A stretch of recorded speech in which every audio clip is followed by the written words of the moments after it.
Hello guys, so welcome back to our YouTube channel. So we have Mitsubishi Triton 2020 model 4N15 engine, direct injection diesel, 2.4 liters.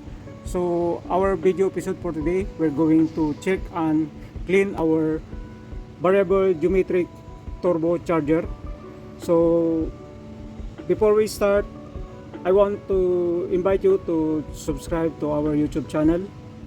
Hit the notification bell icon so that you can notify to the next video tutorial. So we'll start our episode for today.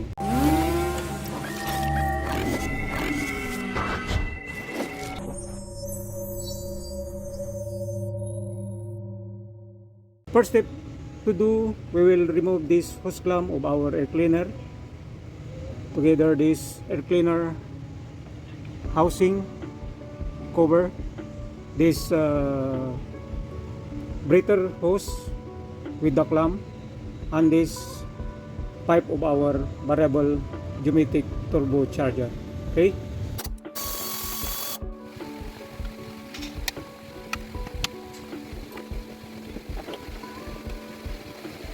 we'll check the condition of the air filter.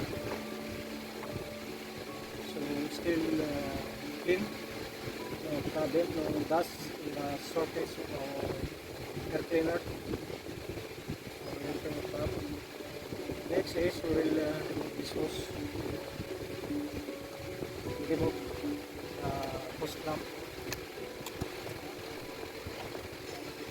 Then the bypass pipe of our turbocharger. Then remove the mounting bolt. We're going to use 10mm socket and a ratchet. There's another one. Okay, we remove it. And next is mounting bolt of our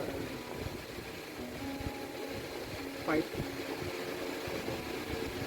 We're going to use short socket till the end. Okay. And the lower portion.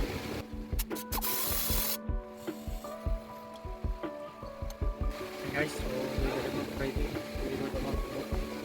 So this is our pump impeller of our turbo.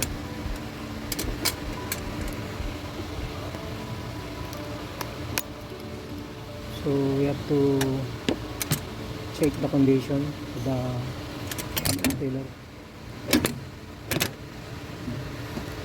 We have to rotate the pump impeller if rotating smoothly. Okay, smooth. So next to be checked, this vacuum actuator. We'll remove this hose. So this is the pipe, the one we removed it in our turbocharger.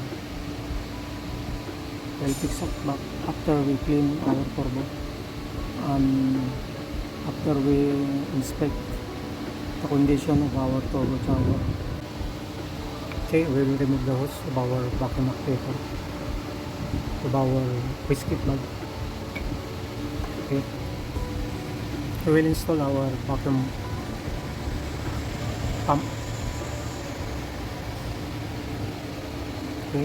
Okay, so we'll apply vacuum on our vacuum actuator of our wasket valve.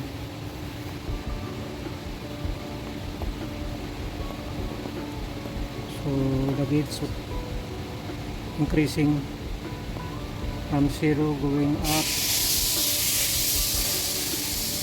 to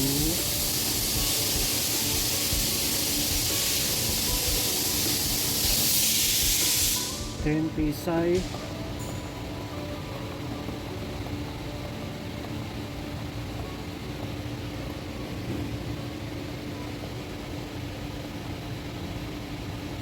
PSI. So It means there's no leak on our diaphragm of our vacuum actuator, so there's no damage, so still good, no problem about our vacuum actuator. We will fix it back, the hose of our vacuum actuator.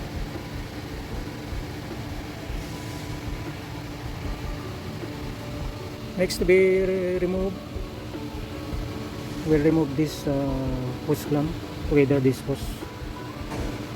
hose going to our intercooler. So before we clean our turbocharger, we have to remove this first, this hose, so that all dirt will goes out downward.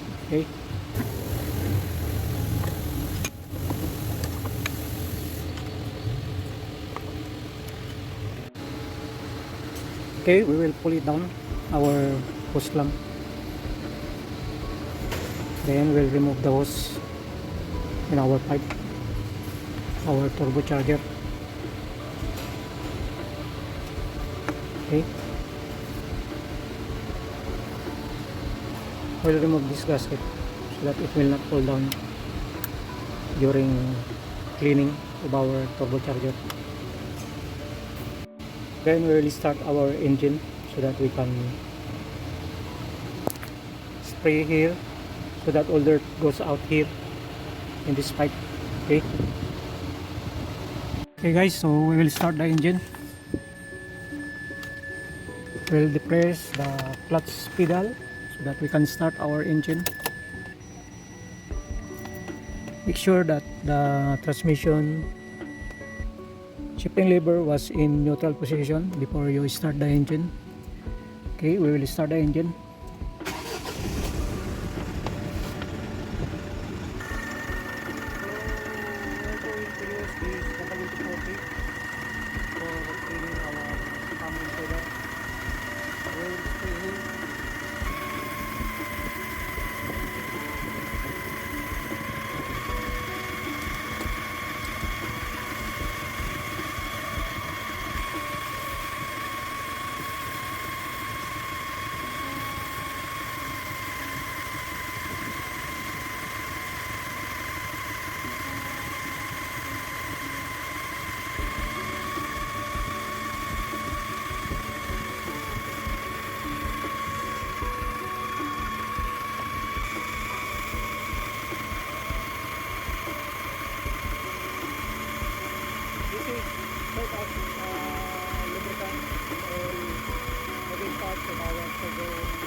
Must be the pump impeller will rotate smoothly.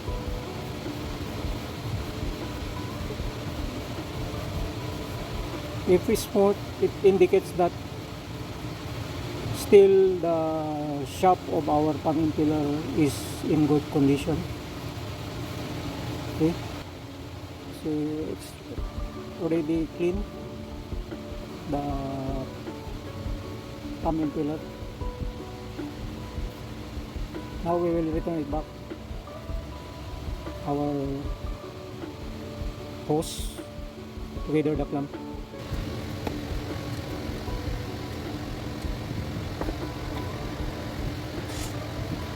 Then we will tie properly our hose clamp.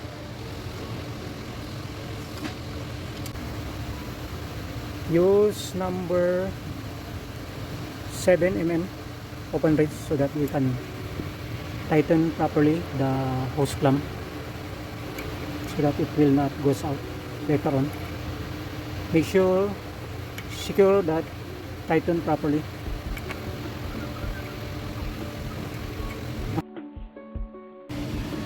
Then we will clean this also, our pipe of our turbocharger, very dirty.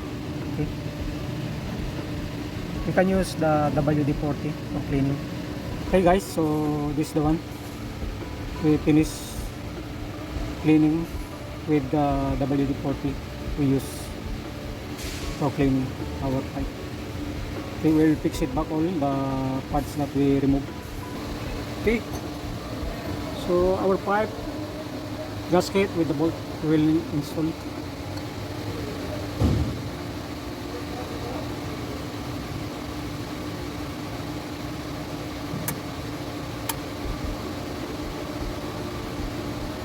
Okay, initially tighten the mounting bolt, the upper side.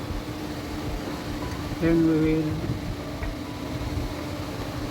will install the lower side of our mounting bolt of our pipe.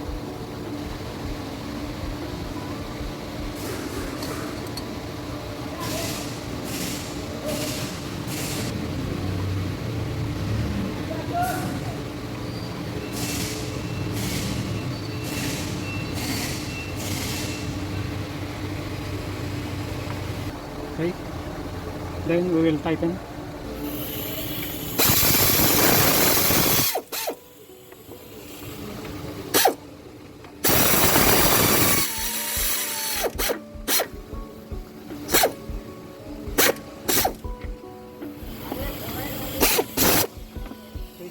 Next, the bypass pipe of our cooler, the water bypass pipe, with the lower side.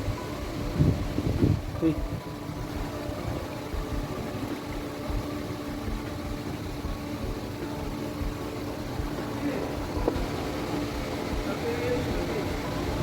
Oh, good.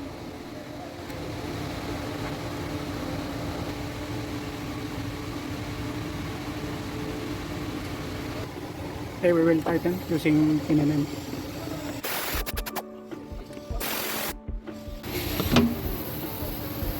Then next is the hose. Okay. Using long nose, fix the clamp. Okay. Then the air cleaner, upper housing cover.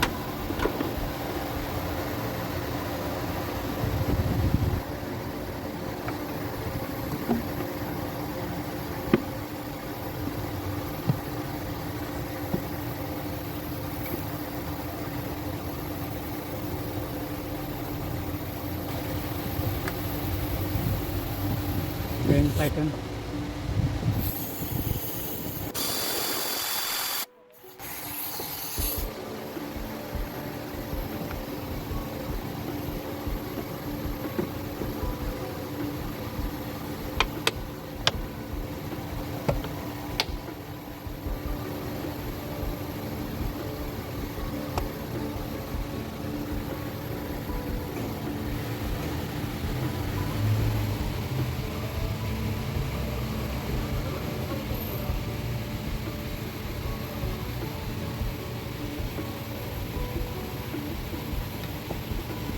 Okay guys, so we finished the cleaning of our turbocharger. So I hope you learned something in our episode for today. Thank you for watching and God bless everyone.